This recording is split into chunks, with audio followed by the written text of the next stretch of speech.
Mbanje kubasuhuza mbani ikaze kuri Junior Tech Hub. Ngiye kukwereka uburyo bworoshye ushobora gukoreramo amafaranga wifashishije Artificial Intelligence cyangwa se icyo twita ubwenge bukorano. Mbere na mbere uraza kuri browser yawe. Niyo nkoresha Google Chrome, noneho usacinge AI yitwa Notebook LM. Iyi Notebook LM ni AI yakozwe na Google. Igufasha kuba wakwa-uploadinga igitabo noneho cyangwa se link ya video cyangwa se text wanditse, noneho ukayibaza ibibazo ugendeye kuri ya text wanditse. Ukimara gukanda kuri ya link ya mbere uhita uza hano wanditse try Notebook LM, ukahakanda. Ukimara kuhakanda uhita ukora sign in nyine, ugashyiramo Gmail account yawe. Noneho njyewe uri kubona nsanzwe nyikoresha, ubona ko umaze kwikoresha ibintu byinshi. Icyo ukora uraza hano handitse create new. Ugikanda hano handitse create new bahita bakubaza kwa-uploadinga cyangwa se kwadinga source. Source nakubwiye ko ishobora kuba file, ikaba link cyangwa se text ugize ute wanditse.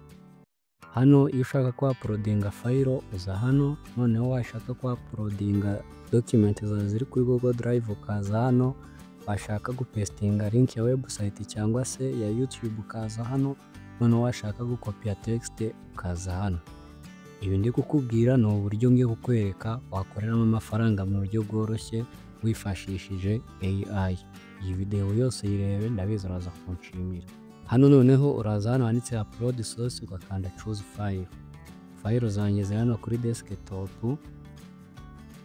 Hano ni ibitabo bya kuva senior 4 kugera senior 6, ibitabo bya economics.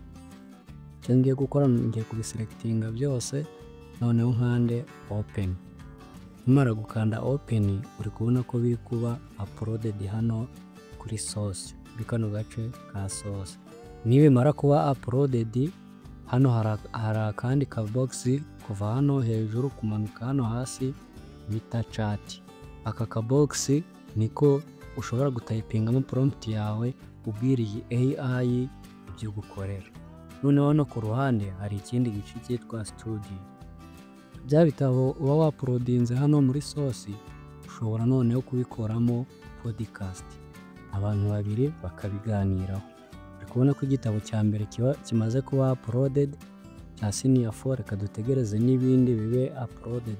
Noneho ndaza gutayipinga hano wanditse start typing, ndaza gutayipingamo ibyo nifuza ko iyi AI inkorera, ari nabyo biratubyarira iki amafaranga. Uri kubona ko bya bitabo byacu bimaze kuba uploaded uko ari bitatu hano kuri source.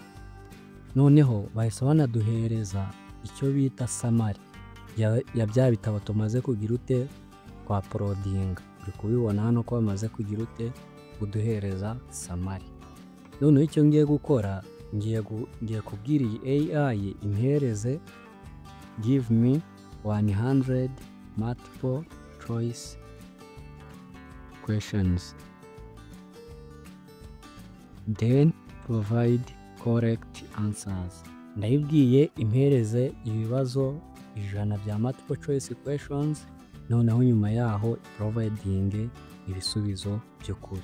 Icyo ukora uraza ugahita ukanda hano mu masegonda makeya, cyangwa se biterwa na internet ufite uburyo yihutamo, nako ntabwo bitinda. Mu masegonda igiye guhita dukorera biriya bibazo 100 iduhereze n'ibisubizo byabyo. Nkuko mubibona hano uri kubona ko isi duhereza bya bibazo 100. Katurebe ko 100 bigerayo.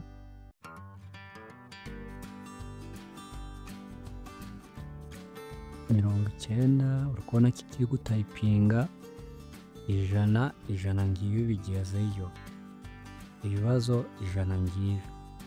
Noneho correct answers nazo ngiziriya hariya. Uri kubona ko kiri kuzitayipinga. Noneho icyo ukora uraza ugakora copy.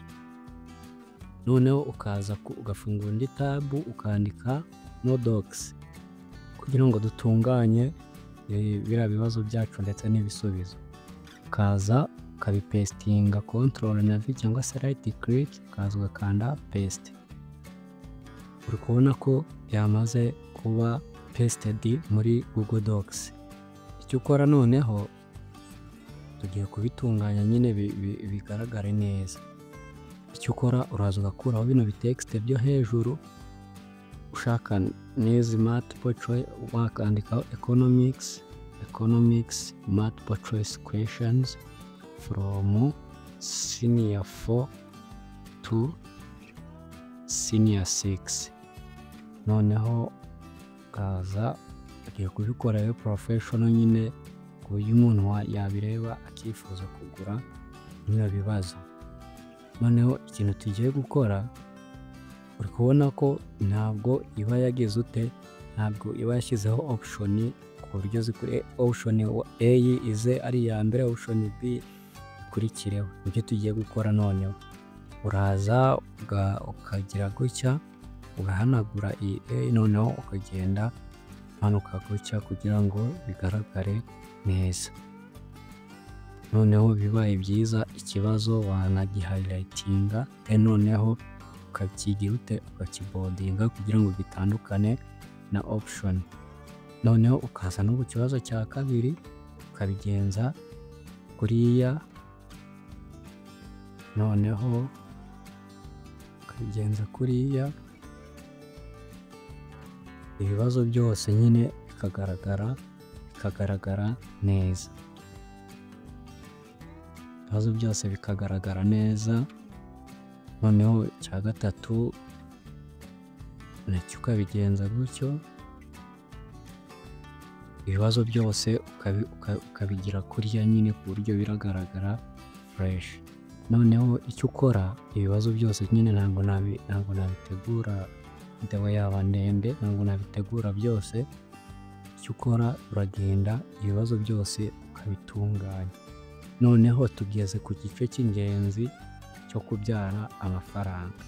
Ukuntu ushobora kubibyaza amafaranga, icya mbere nuko ushobora kubigurisha abantu bagiye gukora ikizamini cy'akazi, baba bakeneye bino bibazo, cyangwa se niba nawe uri umuntu ugomba gukora icyo kizamini cy'akazi, urumva hano byagufasha. Cya kabiri, abanyeshuri baba bagiye gukora icya leta, nabyo wabibategurira. Noneho ntabwo ari multiple choice gusa, ushobora no gufata ikizamini, cyakozwe. Urugero, reka nsubire kuri ya AI yitwa Notebook LM, ngiye kuhapulodingaho indi source y'ikizamini cyakozwe cy'icya leta. Noneho nze kandi hano choose download, hano mfite ikizamini cyakozwe ngiki hano. Noneho icyo ngiye gukora, ngiye kwandika prompt nyibwire nkorera ibibazo cyangwa se ntegurire ikizamini kimeze nk'iki kizamini cya economics bakoze 2024 yifashishije bino bitabo. Icyo ngiye gukora, ngiye kwandika prompt ivuga ati please prepare exam style questions that closely match the format and structure of the questions found in first source book I uploaded. Use the same style, question type and difficult level as it is seen in that box. Noneho hande hano, nyuma y'amasegonda makeya igiye guhita integurira ikizamini. Ndakwereka uko icyo kizamini cyagaragaraga kera cya 2024, aherekeye noneho na kino kizamini irabinteguriye ko kiraba kigira ute, kigaragara. Rero nk'uko ubibona ikizamini yarangije kukintegurira, n'amabwiriza yose bari bashyizeho yagigira ute, birabyigana byose. Icyo ukora rero, uraza ugakopiya hano, ukagaruka muri Google Docs, ukaza hano kuri file, ukaza ugashyiraho new document, then noneho ukaza ugapestinga cya kizamini ngize ute biguteguriye.